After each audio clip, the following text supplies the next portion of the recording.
হযরত খালেদ ইবনে সাঈদ রাদিয়াল্লাহু আনহু এর প্রতি নির্দেশ।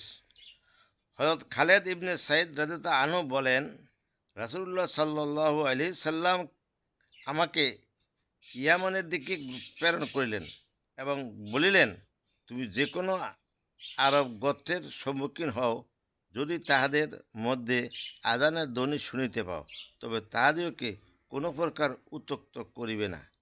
আর যদি আযানের ধ্বনি শুনিতে না পাও, তবে তাহাদিগকে ইসলামের প্রতি দাওয়াত দিবে। তাবারানী। হযরত উবাইয়া ইবনে কাব রাদিয়াল্লাহু আনহু বলেন, লাত উজ্জার পূজারী কতিপয় লোককে রাসূলুল্লাহ সাল্লাল্লাহু আলাইহি সাল্লামের নিকট যুদ্ধবন্দী অবস্থায় উপস্থিত করা হইলে তিনি জিজ্ঞাসা করিলেন, তোমরা কি তাহাদিগকে যুদ্ধের পূর্বে ইসলামের প্রতি দাওয়াত দিয়াছিলে? সাহাবীগণ বলিলেন, না।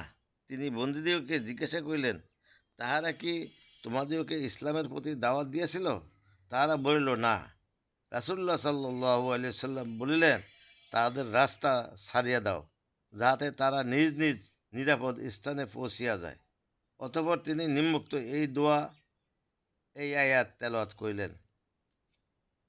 অর্থ হইল এই, নিঃসন্দেহ আমি আপনাকে এমন মর্যাদাশীল রূপে প্রেরণ করিয়াছি যে আপনি সাক্ষী হইবেন, আর আপনি সুসংবাদদাতা ও ভয় প্রদর্শনকারী এবং আল্লাহর দিকে আহ্বানকারী, তাহারই আদেশ এবং একটি দ্বিতীয়মান প্রদীপ্ত। এবং আমার নিকট এই কোরআন ওহীরূপে প্রেরিত হইয়াছে, যেন আমি এই কোরআন দ্বারা তোমাদিগকে এবং যাহাদের নিকট এই কোরআন পৌঁছিবে সকলকে ভয় প্রদর্শন করি। তোমরা সত্য কি এই সাক্ষ্য দিবে যে আল্লাহর সহিত অন্য কাউকে মাবুদ রহিয়াছে? আপনি বলিয়া দিন, আমি সাক্ষ্য দিতেছি না। আপনি বলিয়া দিন, তিনিই তো একক মাবুদ, আর নিশ্চয় আমি তোমাদের শরীক সাব্যস্ত করা হইতে পবিত্র। অপর এক রেওয়ায়াতে বর্ণিত আছে যে রাসূলুল্লাহ সাল্লাল্লাহু আলাইহি সাল্লাম লাত ও উজ্জার পূজারীদের দিকে এক সেনাদল প্রেরণ করিলেন।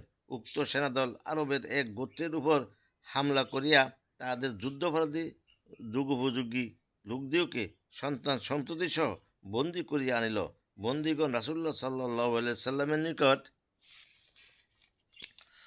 আরজ করিল, ইয়া রাসূলুল্লাহ, তারা দাওয়াত না দিয়েই আমাদের উপর আক্রমণ করিয়াছে।